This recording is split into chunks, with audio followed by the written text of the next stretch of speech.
I love him, but it's like, no, my people deserve the very best. Jazz deserves the very best. Okay, here we go. Jay, I'm sorry. I love the way you're like, okay, let's go. One, and two. Well, I thought he was, I didn't know he was ready. Crazy, man. I really am. All the time. Never changes. Never did. One and Oh, you two. got it. 1, 2, 3, 4.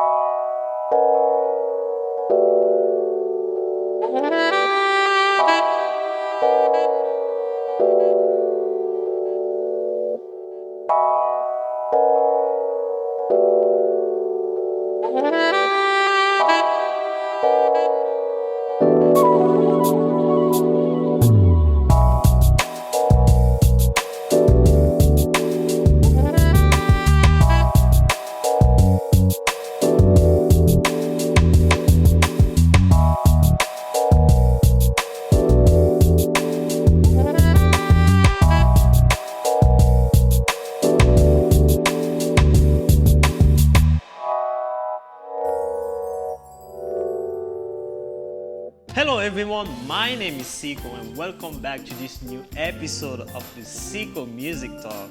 So today we have a tremendous singer here in the room. She's not just a singer, she's also a performer, an educator, and she's been all over the world talking about South America, Africa, Europe, Asia. She's been working with the best of the best on the jazz scene. I'm talking about Herbie Hancock, Wayne Shorter, Kenny Garrett, and way more.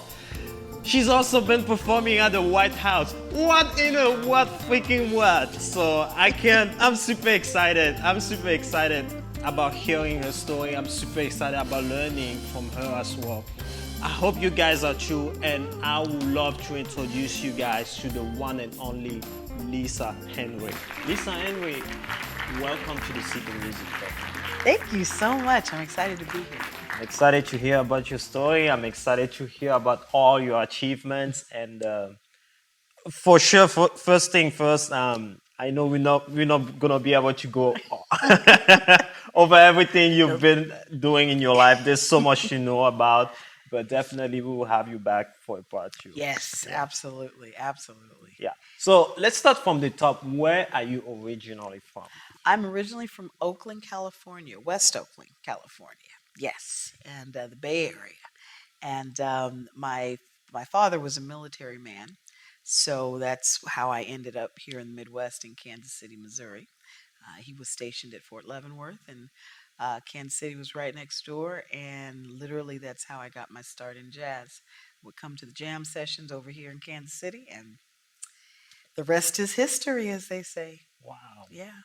So I saw when I was doing some research that one of your primary mentor was Everett the Vance. Yes. Yes, may he rest in peace. Wonderful man. I met him when I was 17. And so it's a funny story. I wasn't as outspoken as I am today. So Everett was a very big, imposing man. And so he would sit behind his B3, and he was just the kindest, gentlest human being ever. But to a 17-year-old kid of a girl, this man was larger than life. And so we went to one of his jam sessions. It was at the Epicurean Lounge. And so I saw him sitting there, and I was too young to be in there. So my mother had to bring me. And so I said, Mom, ask him if I can sing. And so she turned to me, she says, you go up there and ask him. Open your mouth, go out. You're the one who wants to sing. And so I timidly go up there. And so I'll never forget, he's got a gruff voice. He says, yeah, what can I do for you? I said, I'd like to sing, please. Well, what do you want to sing? And I'm like, oh my God, okay, what do I want to sing? Because I hadn't thought about it. I just knew I wanted to sing. And so I knew Summertime, and I gave him my key. He says, oh, you know your key? Okay, interesting. Years later, I would find out that for him, it was a big deal that I came to the bandstand and I knew the key that I wanted to sing in, because typically singers don't know the key that they sing Yeah. in. And so he was very impressed by that and the fact that I was so young. So as we got to, he finally he had asked me to be part of his group. I was just so excited. I mean, oh my God, this is amazing. And I remember we were at a rehearsal, and so he said, "So what tunes do you know?" And so I had all of my tunes in like this 3 ring binder. I knew a bunch of. I knew over 300 songs, and he did Wow. he thought that he thought I was just kind of putting him on. I said, well, at that time it was like I don't really have a real job, and so I come home and I'm listening to music. After school, do my homework, I listen to music. So yeah, over the years I learned all these songs. So he would start playing random songs, and I would sing them. And he's like, "You really do know these songs?" I'm like, "Yeah." So I was a bit of an anomaly, and so he's like, "Wow." And Ever Devan was not one that would, always show excitement. He was very understated, Yeah. but I could tell that this was a man definitely that I was going to learn from, and absolutely. We had a wonderful relationship in that sense. Um, Gosh, those years were so amazing because he was an instrumentalist who was not afraid to be honest with me, and I was good with the honesty because I knew I wanted to sing, but beyond that I didn't know much about anything else.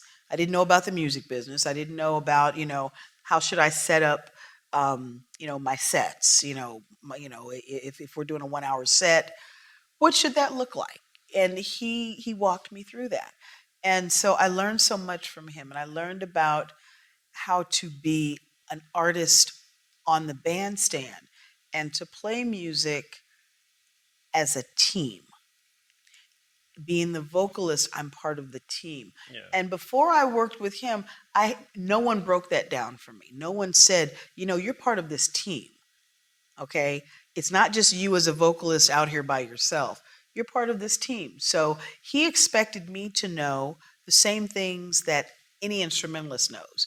Um, what the tempo of the song is, um, how many, how many,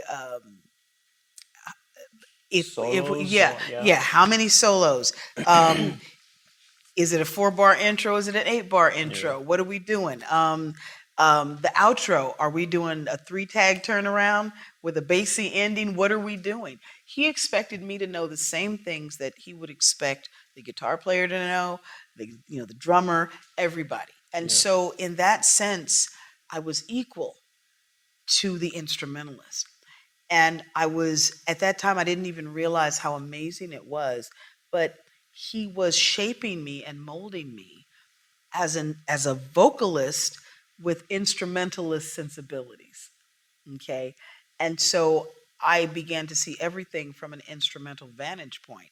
So when I train singers, I train them in the same way that I was trained. Yeah. You know, the voice just happens to be another instrument in the band. You still have to know when to come in, when to get out. You have to know when to let the saxophone player have that space to do their solo. You have to know all of that. And so it was because of him that I know those things. And I can I think I can safely say I can play with just about anybody Yeah, because of him. that's to be honest, it's the first time I heard a singer talking about vocals be part of the instrumental. Because usually when I play, that's my experience. I'm not saying that's how Hmm. singers are. I've played with singers, and they are not that much part of the band. And what Mm-mm-mm. they're doing is we are following them. We are Hmm. making sure they don't get off the trail. Right. We are making sure they don't they don't do anything. If they do something, we're making sure it's not gonna be noticeable, and Right. everything. And when it puts the music at a different level, thinking Yeah. that way. Yeah, well, and I think another thing that helps with me is that because because I use scat, and that really is imitating the instruments in the band anyway. So I've always had a good ear. So I'm listening to what the piano player is playing, what the bass player is playing. I'm really tuned into what the bass is doing. And so from that, I create my scat right there on the stage. Now I have to be listening to what the instrumentalists are saying musically, Yes. or I can't do that. And so just being able to open up your ears as a vocalist and to hear what's going on around you, not just to wait to come in when it's time for the vocals to come in, but to really just immerse yourself in the musical experience of what's happening. That's what music is supposed to be. And I think the more that I work just with instrumentalists all over the place, every one of the instrumentalists that I've ever worked with has given me just even more of a clue in terms of how I need to be in this aggregation, in this musical sort of team. And I love it because it's like, okay, this is great. So like if the saxophone player is playing a line, I can imitate that with my voice. And so now we got a duet going on. Absolutely. And so it becomes this real spontaneous, special sort of thing that can only happen on a bandstand, and it can only happen if you're listening. Absolutely. It can only happen that way, and I've seen I've seen singers, and this is you know no shade, but I've seen singers who will stand there just waiting to come in to sing their part, and the musical experience loses something. Absolutely. And so that's why I'm so grateful, the way that Everett taught me how to be a part of the whole band, and that I'm not just the singer. I mean, to the point of where we would finish with gigs, and he would have me wrapping up, chords, because he's got to break down all the equipment. Yeah, oh yeah, he had me wrapping up chords and everything. And I'd have on my pretty sequin dress, and part of me, oh well, I'm special, I don't have to do that. And he'd say, go get a chord over there, and he showed me how to wrap up, the chords correctly. And so, you know, there was a part of me that was like, I don't want to do this, but I was so glad he did that. It was it was this equalizing thing. It was to show me, yes, you're part of the team in every way. And I want you to know that when we're done, you need to pack up the microphone cords, because one day you're going to be the leader of a band, and you're going to have to set up equipment, and you're going to have to tear it down. And he was right. So knowing how to do those things even after the gig, it's very, very important. Absolutely. So he all along he was training me to be what I call a self-sufficient vocalist. Okay. And I think that is he and I don't even know if you realize that that's what he did for me. But now one of the compliments I get when I'm working with groups is, you're just so easy. It's just easy to play with you. It's easy to perform with you. And I credit him for that. I credit him for Wow. that. Yeah. So how would you define your style of music then? Oh gosh. Like I know you have so many techniques, and the last time I was listening to you, I could hear. Um, I know you've been influenced by Nancy Yeah. Wilson, Hmm. Ella Fitzgerald. Yep. I can hear Ella Ella. whenever you're scatting. I'm not Hmm. saying you're not yourself. You are yourself. You're Right. such an entertainer. And how would you define your style? Oh gosh. I steal from everybody. That's the way to go. I steal from everybody. Really, I mean, I I love there are I have a real love for bass players, for bassists, because I mean, the bass player just to me just keeps everything together. Mhm. If things are falling apart, I'm listening to the bass player because the bass player, right? The bass player There we go. always has it together. Now we are And talking. yeah, now we're talking, right? Now we got an interview going, Yeah, right? yeah, yeah, yeah. But yeah, I like to think of myself as an adventurous jazz vocalist who has been influenced by every genre. I mean, being a military brat and being on military bases, we've had to listen to country and western, because a lot of times there wasn't like at that time we used to call it a soul station, and so you couldn't really get that on the radio. So I love music, and so I wanted to hear whatever was on the radio. Sometimes it might be classical station coming in from the next county. Sometimes it was all country and western.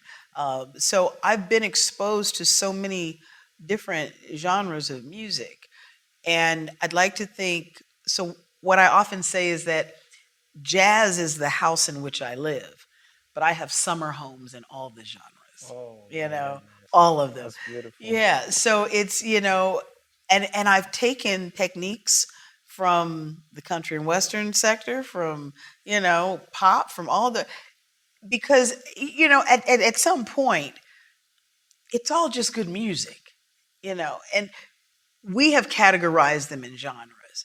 But, I think was it Duke Ellington or Count Basie? One of them said, there's just good music and bad music. That's all that it is. So for me, I just like to think of myself as someone who's a musical explorer who happens to be a jazz vocalist. You know, that's how I think of my style. Yeah. So you've been working with so many. Oh my God. Oh my God. You know, so many great, and I don't know if I don't know where to start. Like, what did you learn working with like some of the best? Oh gosh, Like, that's a good question. not just in terms of technical stuff, but in terms of life.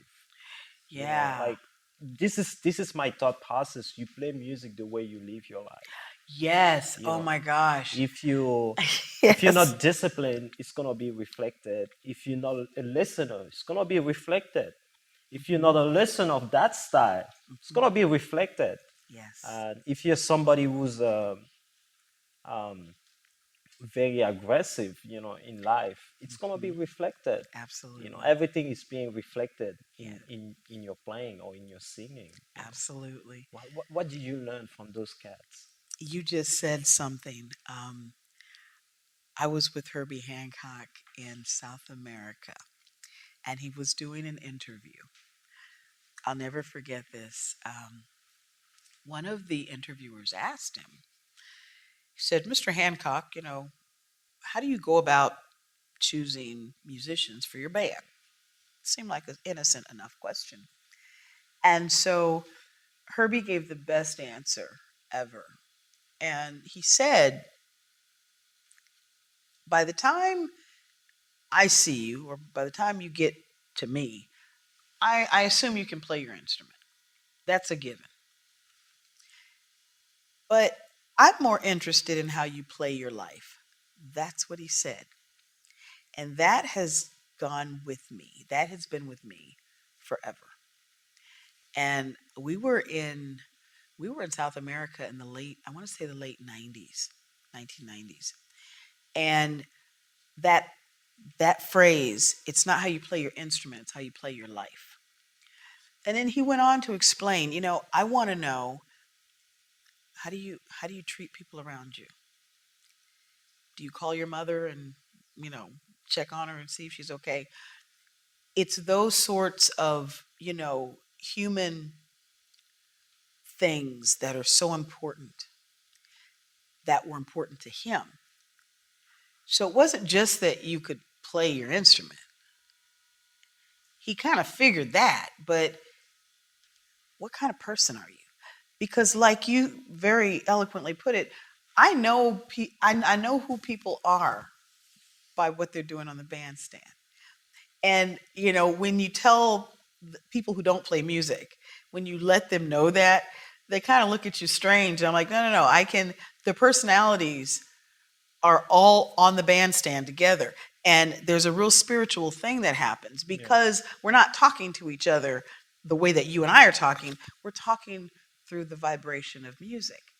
And so, whatever vibration you have in you, it's coming out through the music. So, you're absolutely right. And so, I know that in working with people like Herbie Hancock, um, some of the biggest lessons that I've learned is really about humility. Um, it's also about um, being artistically curious all the time. Even though I do jazz, uh, I try not to ever do a song the same way because I want to explore how can I do a song like Summertime differently than the way I did it last night. I think that's what it's about. That is what it's about. That's what actually jazz is supposed to be about. That's what it's supposed to be Yeah. about. Absolutely. So, from these jazz masters, from Herbie, from Wayne Shorter, from all the greats that I've had been blessed to work with, um, really, it's about always remaining curious, like you were the first day when you discovered this music. I've seen that with Herbie. I've seen him go to a new piano in a new town, and he's trying to figure out, ooh, how can I redo Dolphin Dance? You know, and I'm like, my God, that's his song. Dolphin Dance is just that's an iconic Herbie Hancock song, and I have watched him reharmonize that song 50 trillion different ways. And I'm just sitting there in awe, like, wow. And he's literally like a kid exploring something new. And so on those days when, as an artist, and we have those days where you can just kind of be cynical and, okay, this gig, I remind myself of Herbie and I remind myself of what I've seen with him and artists who are on that level and what I've learned from them. And what I've learned from them is, you know what? Number one, you never take any gig for granted, okay? Because it's always an opportunity to share your soul with other people, okay? And you may be just what that person out there in the audience needs. Yeah. And you have to always be conscious of that. Yeah, there's so many lessons, but those are probably the biggest ones, just being artistically curious all the time because that keeps everything fresh and new. There might be some songs that normally I would say, okay, we're going to swing it, and then I might decide, you know what, no, let me put a little reggae beat on that today. I'm kind of, or let me kind of make it funky. Let's give the drummer some. Yeah, yeah, Yeah. yeah. So it keeps things fresh, and the guys on the bandstand, they like playing with you more because they know that it's not going to be the same thing. I think you can talk to anybody in this town. No, if they're playing with Lisa Henry, they're 9 times out of 10, it's going to be a musical adventure because I'm not going to sing it the same way that I did a year ago when you heard it, or even a month ago. So from all of those people, I learned the highest the highest practitioners of this art form that we call music or jazz. They are some of the humblest people, some of the most curious people, and some of the smartest, intellectually smart people. And they take experiences from everywhere they've been. They write about it, they put it in music. I'm at that stage now where I'm putting a lot of things into music, poetry, things that I have not released yet. But yeah, I learned so much from them. And I learned that, this is like this journey in music is similar to, for those out there who might be listening who are into the martial arts, it's like you move up levels, but you never fully conquer it. So you might be a black belt in karate. Doesn't mean you've conquered it. It just means that you're at a different level than the person who is the yellow belt Yeah. or the orange belt. That's That's music to me. That's jazz to me. I've been doing it for a while. So I guess you might say I'm probably somewhat of a black belt in some sense. Okay. In some sense. Okay. But I haven't even conquered it yet. Yeah. So, if there's another belt, I'm still reaching. Yeah. I'm still reaching for it, you know. Yeah. And I've been doing this 30 years plus. Wow. Still reaching. I saw. I remember when we started exchanging informations, you sent me videos of some of your trips, and one of them Mm, was in Ghana, yeah. and you were doing some jazz there. Hmm. Actually, I gotta be honest. I was quite amazed, for the piano player playing, and did you get to like listen to any of the style of music or anything, get inspired from it? Yeah. So they've got, oh gosh, what is it? In Ghana, they've got a couple of different genres. And what's interesting, they have a nice little jazz scene there in Accra. And so Bernie, Bernie, Victor Day and Bernie, oh gosh, Asia. I'm saying his name wrong. I know I am. I gotta learn those Ghanaian names better. Uh But I gotta. I know they're gonna get me. They're gonna get me. But yeah. So I actually. So here's a funny story. So right before I went to Ghana, um, people had kind of been giving me a little information about, okay, well, when you get there, they got this going on, that going on. They got a nice hip hop community there, Afrobeat. They got that going on over there. But I couldn't really find. I said, I know there's some jazz cats over there, and so I just went online. I'm like, okay, Ghana jazz, and so Victor Day is a wonderful piano player. You get a chance, check him out. He's amazing. So Victor Day and his partner, who's saxophone player, that's Bernard.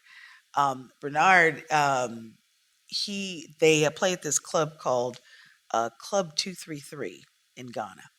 And when I got there, I met them, met with Bernie. And so Bernie actually in the clip of me singing for I think it was like a morning show or something. Yes. Yeah, that piano player is Ghanaian, and Bernie hooked me up with him.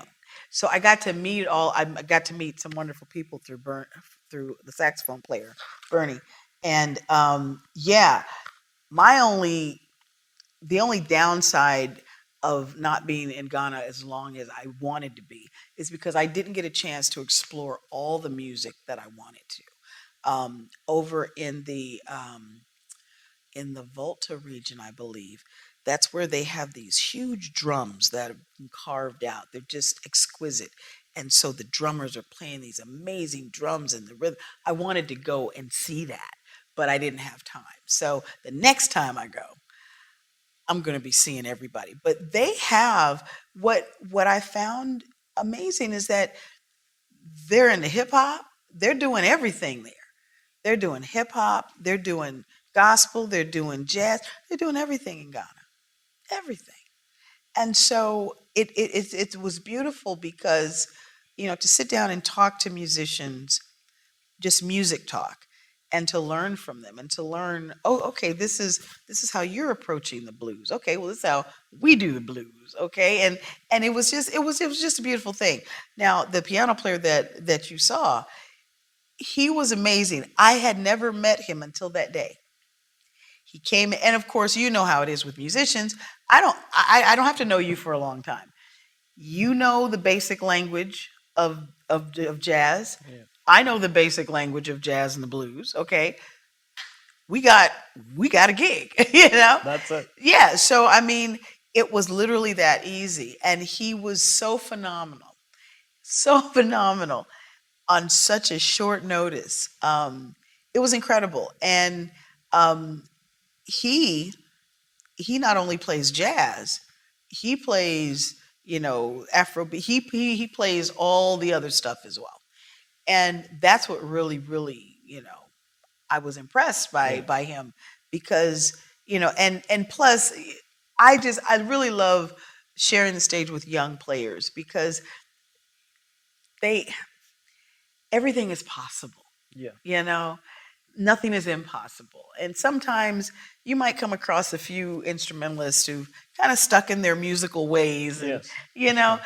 but he was just, well, I can do this or I can do this.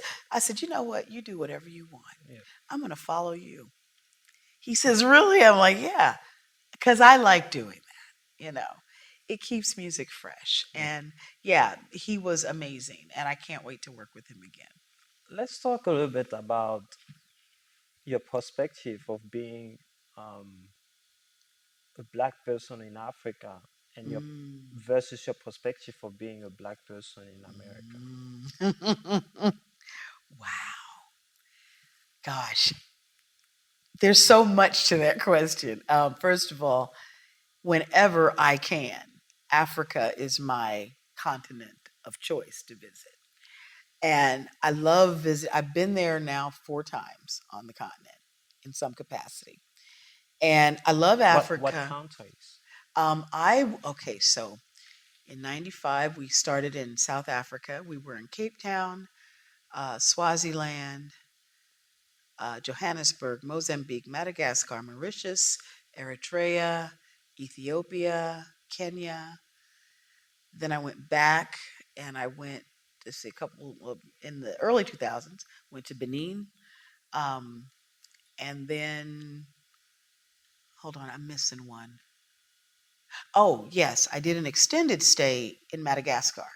Had a wonderful I love Madagascar. So that's 3. And then 4 went back to Ghana this past year and had an amazing time. Love being on the continent because, people forget, I think Americans, because our educational system doesn't often get real specific about Africa. Africa is a whole continent made up of all these amazing countries. One is different from the other. So literally, you can travel and get to the next country, and it looks nothing like the country you just came from. Just even this, like, I grew up in Cameroon. Hmm. That's my country of origins, and often I talk to people and they ask me what language. I'm like, you can literally drive from downtown Kansas City Hmm. to Lenexa and they speak different Yeah, languages. exactly. Different Exactly. culture, Exactly. different habits, Yes. everything is different. Everything is different. But I will tell you what is so Africa, my theory, that this is a Lisa Henry theory. Africa was the Garden of Eden. It had to be. Okay. There is, I've seen the most beautiful vegetation, the most beautiful flowers, the most beautiful colors in Africa. I've not seen them any other place. I've been all over this world. Africa, that is the place. The fruit is sweeter in Africa. I don't care what anybody says. There, a pineapple tastes like candy. I've tasted it. Oh my gosh. And Africa for me is always a discovery. And I find out more about myself by being in that environment, you know. And this is why I'm always a proponent that every African American should make a pilgrimage to the motherland. You just must, because you'll be able to see things about yourself that just simply cannot be explained unless you go to Africa. Um, they gave me a name and I forgot it. They gave me a Ghanaian name and I wrote it down. Is a beautiful name. But just to have those interactions and to be in an environment where you're the majority, your color is the majority, and nobody's looking at me, you know, in a weird way, I'm just a part of the African family. Um, and it's a beautiful, beautiful feeling of completion, because as we were talking earlier, to be in America, to be a Black American, is to be totally disconnected from your beginnings, who you are, who's a part of your lineage. I don't know that. But I know that when I'm in Africa, I can feel something. I can feel something that is mine, that belongs to me. I feel it there in a way that I don't feel it here in America. Um, Nothing against America, great opportunities here. But I think as I've gotten older and I have a son, so it's important for me as his mother to make sure that I'm pointing him in the direction of a place where he can find himself the same way that I found myself in Africa. You know, that's important. That's just really important. Um, but yeah, being an African American in Africa, um, is a beautiful experience. Of course, everyone everyone assumes this is the part that kind of gets to me, but they assume that, oh, you're from America, you're rich. I'm like, no, I'm not. I'm not. I'm not. That's Stop. what we are. Yet everybody thinks, oh, everybody's from America is rich. I'm like, no, we're not. I'm I'm rich in other ways, but I'm rich in personality, but no, no. But and but I get it because I've some of the shows that are shown over there, they show America as this place where it's everybody's got money and Yeah. everybody's got and it's there are some very financially blessed people, and some of us do all right for ourselves, but in terms of rich, I think you've got more millionaires in Nigeria Oh, and Ghana and yes. and Senegal. Yes. Yeah, Yes. you got more Yeah. millionaires over In there South in South Africa. Africa. Yeah. Oh my Yeah. gosh. So yeah, we got a lot of catching up to do, Yeah. but this is and it's funny because we had this conversation. I was at dinner with some friends in Ghana, and so we were talking about how, you know, my being over there and seeing just how much since the first time that I was in Africa in 1995, it was right after apartheid had ended in South Africa. So that was a real interesting time to be there. But I was telling them, I said, being here now, as I look around, I see how America's culture, especially urban culture, has really impacted fashion over here. I mean, I see the young ladies with the weave, and I'm like, wow, it it's parts of this look like Kansas City. Yeah. Yeah. I mean, it really is something, and so yeah, it's always nice to be over there to have that exchange with my African brothers and sisters, Yeah. and also to let them know the real stories of what's going on over here, because a lot of times they'll get different stories, and and I'll be like, no, that's not how it's really happening.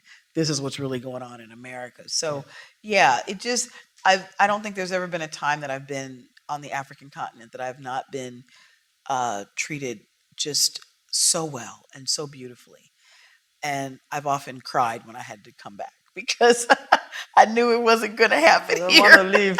I don't want to leave. Well, we don't have much time Oh left, gosh, but I really? know, like I said, it was predictable, and Part two.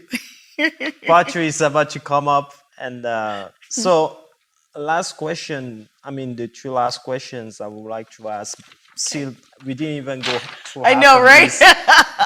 Oh my God. What is Black Men Matter?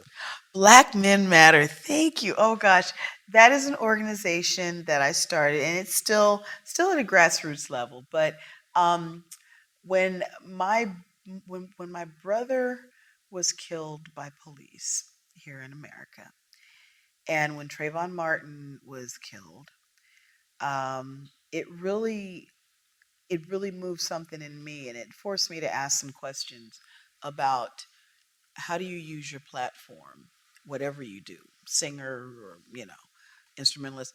How can I use that to draw awareness to what Black men are experiencing here in America? And so that is the organization that I came up with. And so Black Men Matter, what it's designed to do, it's designed to do a couple of things. One of the things is to raise awareness as to what is going on here in America with Black men, because a lot of times Black men are ignored. Okay, Black women get a lot of attention, in terms of resources that are needed, etc.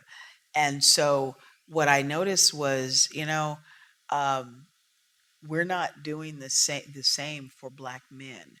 And black men need some of those same resources and supports, if not more. Because remember, in America, from a historical standpoint, um, white men had been given all of the resources. If we're talking, I mean, way back, you know, soldiers who came back from the war, the white soldiers got, access to the GI Bill. Black men did not. Okay, so you're talking about uh, lots of historical injustices and inequities. And so I kept looking around. I said, well, what are we doing to put the focus directly on black men? Because that's where it needs to be. Black men cannot raise families if they are not economically empowered. Okay. And that's worldwide. I mean, I've seen the same thing in Africa. Yes. A man who does not have a job, he can't get married, can't, yeah. So this is something. And I said, well, I don't see anybody addressing this. And I'd like to try. I have a son.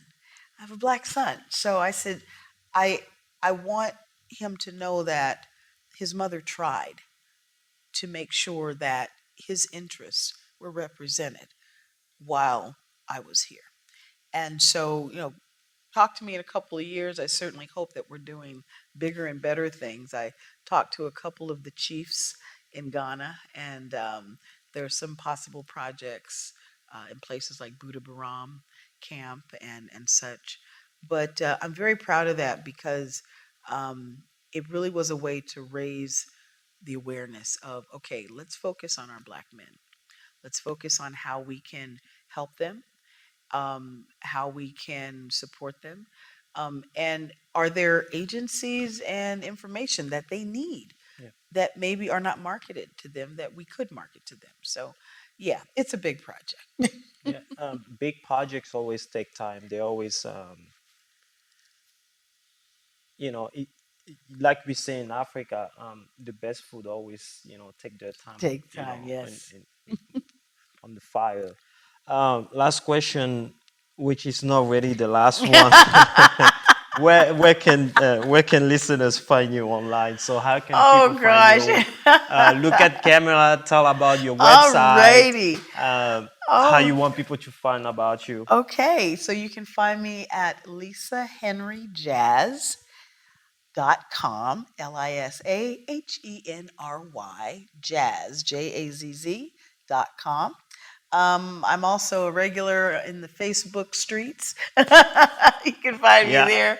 I'm on Instagram, Lisa Henry Jazz, and yeah, that's where you can find me. yeah, Or you can find me here hanging out at the foundation. absolutely. Or at Yeah, the Blue Room. or at the Yeah, Blue Room. There he's you go. always. It's always a treat seeing you at the Blue Room, and Thank you. you just keep the crowd there engaged. And very, very few Thank you. people do that.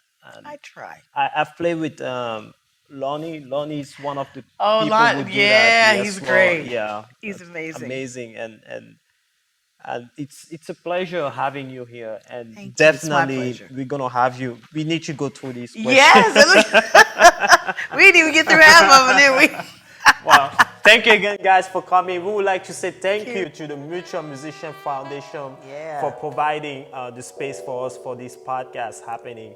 This is just the beginning, guys. I hope you guys are having fun as much as we're doing. Please go out and support more live music here in Kansas City as well. And from there, we can only say we want to see Lisa having her performance. It's going to come next, and she's going to be singing a little Happy to blues do for us. that. So thank you, guys. Have a good day, and God bless you. One, two, 1, 2, 3, 4.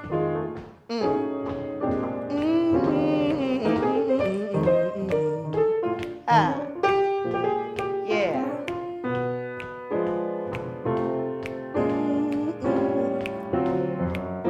Ah, yeah. Ah, every day I got the blues. Every day I got the blues. You see me worried, baby, 'cause it's you I hate to lose. Don't nobody love me.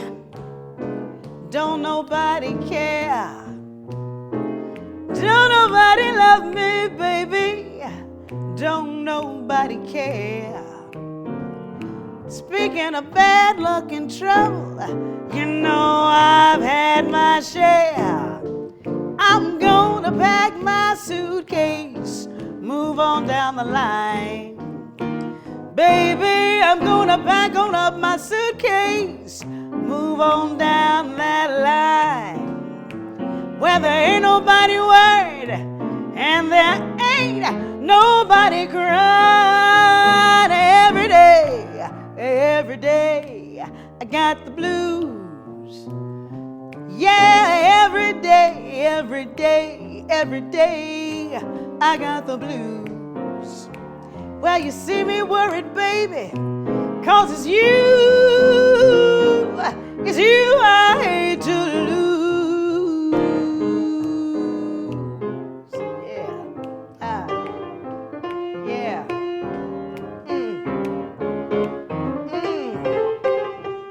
Yeah.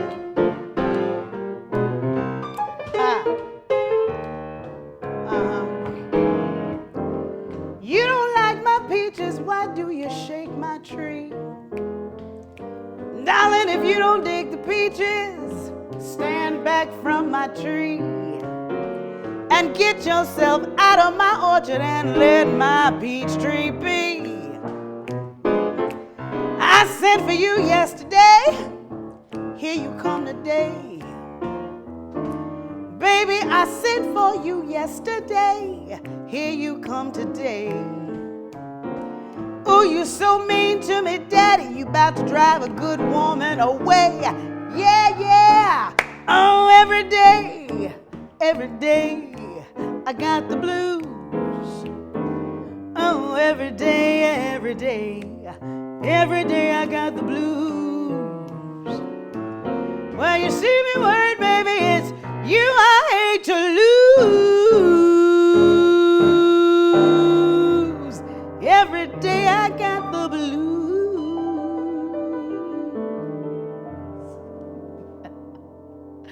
Yeah.